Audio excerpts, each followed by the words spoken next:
Всем привет!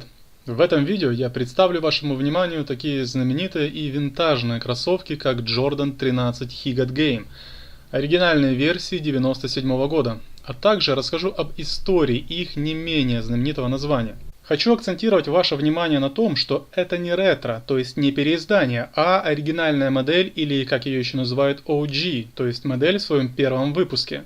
А начну я, пожалуй, со сцены, которая знакома практически каждому сникерхеду, не говоря уже о ценителях линейки Jordan.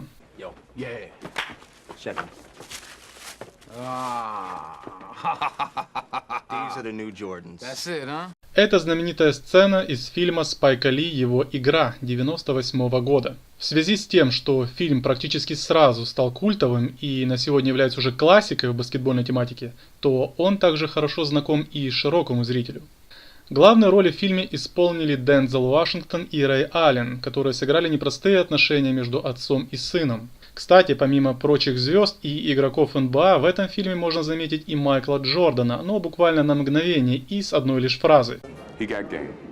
В данной сцене фильма мы видим первое появление на больших экранах знаменитых черно-белых 13-х номерных Jordan. Итак, сами кроссовки поступили в продажу 1 ноября 1997 года с ценником $150, и они стали первыми кроссовками, выпущенные уже новой компанией под названием Jordan Brand, а не Nike, как это было ранее, хоть Jordan Brand и является ее дочерней компанией. Тогда у этих 13-х еще не было своего знаменитого никнейма, а только название номера и расцветки, а именно 13-е Джорданы в расцветке белый, истинный красный, черный.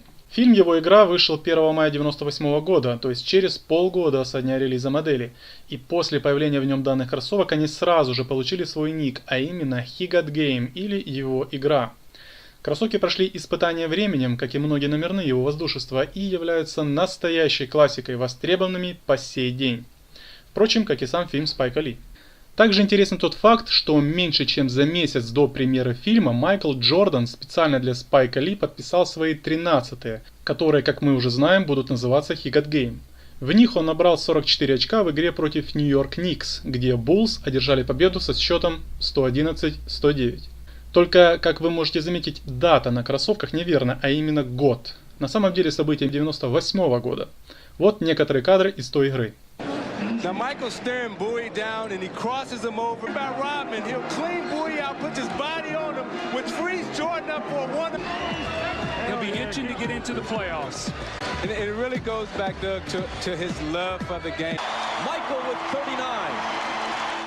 Дизайнером модели был Тинкер Хэтфилд, который является дизайнером большинства знаменитых номерных кроссовок Майкла Джордана. Вдохновением для внешнего вида 13-х была черная пантера, так как игра Майкла по всей манере, грации и ловкости напоминала это животное. К тому же у Джордана в команде среди его близкого окружения было схожее прозвище, а именно черный кот. Что интересно, так это то, что Тинкер об этом не знал. Вот такое вот интересное совпадение, так как изначально дизайн 13-х с Майклом не оговаривался. В кроссовках отчетливо прослеживается хищный кошачий вид. Это заметно, например, по подошве, которая символизирует лапы животного, а также подушечки на них. Боковые кожаные вставки напоминают ту часть морды хищника, где находятся усы или вибрисы. А знаменитый глаз пантеры сделан в виде голограммы в области пятки сбоку. Кроссовки выполнены из невероятно качественной и мягкой натуральной кожи, а также первоклассной замши. Такое качество кожи сегодня редко встретишь, по крайней мере на баскетбольных кроссовках. Я думаю, что на сегодняшний день ни одни ретро не могут сравниться с оригинальными моделями Джорданов. Это касается и качества материалов, и внешнего вида в целом. Они могут разве что приблизиться к этим параметрам, но не сравниться. Мидсоль выполнена из филона, которая покрыта тонким слоем очень приятной на ощупь замши. В передней части стопы и области пятки находятся подушки Zoom. Кстати, это впервые, когда в номерной модели подушка Zoom используется в подошве секционно, а не по всей ее длине. Также в средней части стопы расположена карбоновая пластина для предотвращения скручивания. Я вообще думаю, что дизайн подошвы 13-х самый красивый среди моделей Jordan. Кроссовки смотрятся очень хорошо, особенно на контрасте черного и белого. В них непередаваемо комфортно, радует поддержка голеностопа и подгонка под ногу. Даже сейчас они сохранили неплохое сцепление, несмотря на то, что они 1997 года.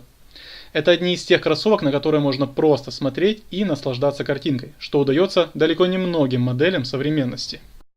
Ну что ж, на сегодня все. Если интересно, ставьте лайки и подписывайтесь на канал, чтобы не пропустить следующие видео, в одном из которых я сравню между собой все выпуски 13-х He Got Game. Всем спасибо! Пока!